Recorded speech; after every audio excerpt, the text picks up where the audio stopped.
again. I'm Kokwana Elder. I hope everyone is still fine and safe at home.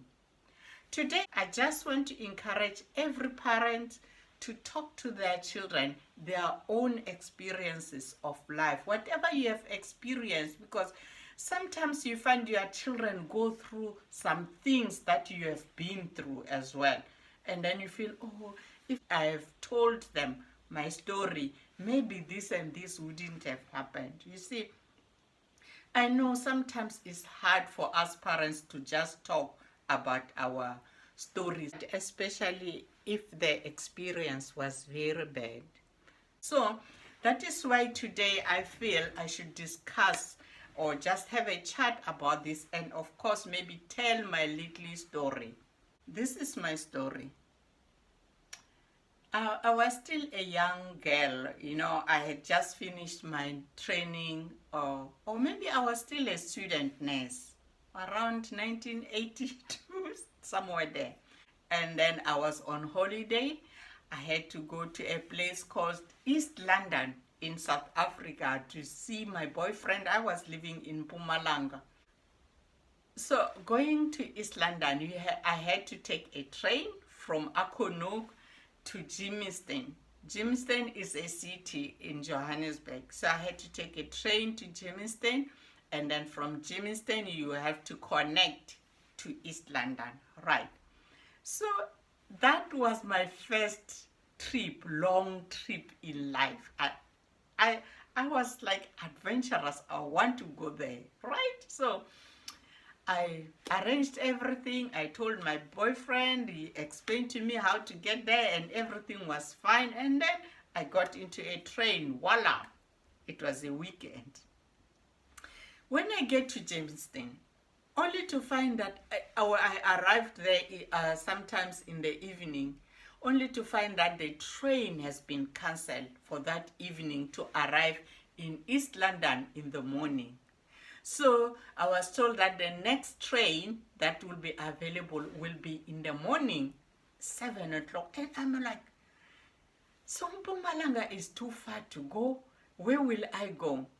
So fortunately, I met my brother in Pretoria, and then he took me halfway because he wanted to see my safety until I'm in the train in Germiston. So when we get to Germiston, only to find that there is no train. The train has been cancelled for that evening. So the next train will be in the morning, around 7. So what to do now? We don't know anyone here. I don't know where to go. And I was like, and I cannot just stay in the station. And then as we were still talking, one of our relatives is a distant relative. I don't even know how related we are. But you know what? In Africa, we have got this thing that when you are neighbors or when you come from the same village, you know each other. You're saying this one's a brother. You even call brother and sister, something like that. Then you just are relatives in a way. So if you meet in far places like that, you just become so close, right? So now we met this cousin like. I hope he's watching. So, and then we met him there, and then said, hey cousin, hey cousin. It was not actually my cousin. But because we come from the same place and so, right? We're like relatives. So my brother was saying, hey, it's good thing you arrived. He lives around Jamestown. And then he said, oh, it's okay. I can have come on, Kazi, you can stay with me, and then in the morning I will help her to come to the train station because I didn't even know how to get there and from where. So fine. So arrangements were made. So we went to his place. My brother left us in Germiston, and then he went back to Pretoria, and then I went to Katlehong or Natalspruit, something like that, So we went there. When we get there, we get into this one room. Then I was like, it's only one room, so how are we going to sleep here? So then he said, "Oh, no, don't worry. This is not my place. We are still going to my place. I've got 2 bedrooms. You can sleep on the other room." I said, "Fine." So we're just saying hi to my friends here and stuff like that. And then we have a few drinks and then we'll keep going. Right? Then we stayed there. And then his friend came with his girlfriend. And then they were drinking and drinking. So it was 4 of us. You know what? He told this other couple that I am his girlfriend.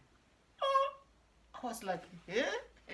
I thought he's joking. I said, no, he's joking. But anyway, he told them that. Then we keep on going. They were drinking. It's a one-bedroom house. There is a kitchenette there where they put a cooker and a one single bed there. And then we were sitting here. There was a bench like, time go, 9, 10, 11 people. Hey, cousin, are we still going? Because I have to wake up in the morning for the train. He said, oh, don't worry. It's so easy. It's not far where we're going. We'll be going soon. Soon was soon. 11, 12. So the other couple start preparing on the floor, putting a mat to sleep on the floor. And then he's sleeping on that small bed. And then what about me? Then he said, you come and sleep with me. Was like, oh my God, no. I can't sleep with you, cousin. No. So he said, no, you will have to come and sleep with me. I refused. You know, I remember getting inside this couple, in between them, and hide inside of them because he was becoming so violent now, trying to push me. And this other two, they're just drunk. They didn't want to be bothered. You know what he did? And then he produced a knife. He said, you are coming here. I know. He pulled me from those people. And then I got scared. Then I said, okay, please don't use your knife. Please let me come gently. You know? Then I started crying. He said, no, you are coming to sleep with me. I said, no, I can't. So I started crying. And then when I started crying, he said, you should stop that rubbish. I'll finish you now. No one will know you. He said, no one knows about you here. This is Johannesburg. I'll finish you now. You come and sleep. Then I stood up from this couple. And then I stood up. I tried to go to his bed. And then as I go there, my bag was just by the door. And then I calculated 1, 2, 3. I grasped my bag and banged the door and ran. I didn't know where I was running to. I just ran. Into the street. It was late in the night, around 1 o'clock. And then as I was running, I couldn't see anyone. And then I remembered, oh, this is Johannesburg. I don't know anyone and I don't even know how to go to the station. What do I do? Is he coming after me? I couldn't see. It was dark. Then I ran back. When I ran back, I thought, no, I can't see anyone. And then I went to the back of the house. And then I stayed there the whole night. At least I say, if someone kills me, I'll shout. They will hear me from the house or whatever.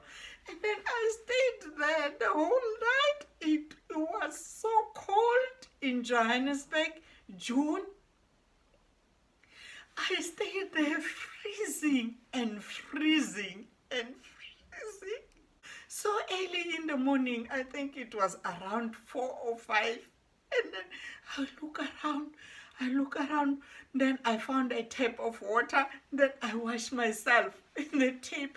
Ice cold water. You know? That was the worst experience in my life. I still remember, fortunately, I could see the cars running in and out now, starting where that, then I started locating that is the main road, so it means I should just go there. It doesn't matter, I have to catch the train at 7 o'clock. So I went to the road. So I waited there for taxis. Now, fortunately, taxis start so early in the morning. Then I got one, and then they asked, I was freezing my legs. My feet were so cold. I had no shoes. I left my shoes there. And then I waited there, waited. I went to East London with no shoes, my friend. It was so cold, so freezing. So that is my story in short. Otherwise, I traveled well up to East London.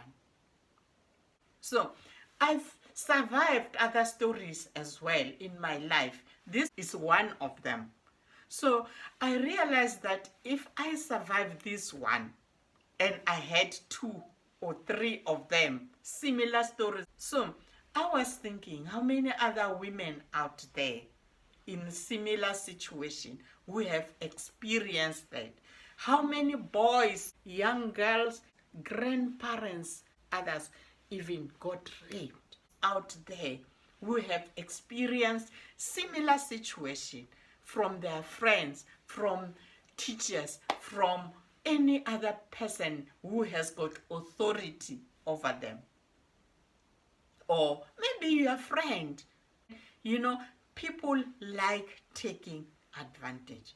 Young boys find their lady teachers take advantage of them. Others even have children that are illegitimate because of this type of situation. So, and then when things like this and people have got such problems, have experienced this, they are not telling anyone. They project this in their life situation. They take all these problems to their adulthood, to their marriages, and then all those things cause problems in their marriage because they never spoke about it. Some even take their own lives. So let's teach our children not to be so relaxed with any adult that they don't know around them, unless if they are your own parents. So if they suspect something, they should just run and not look back.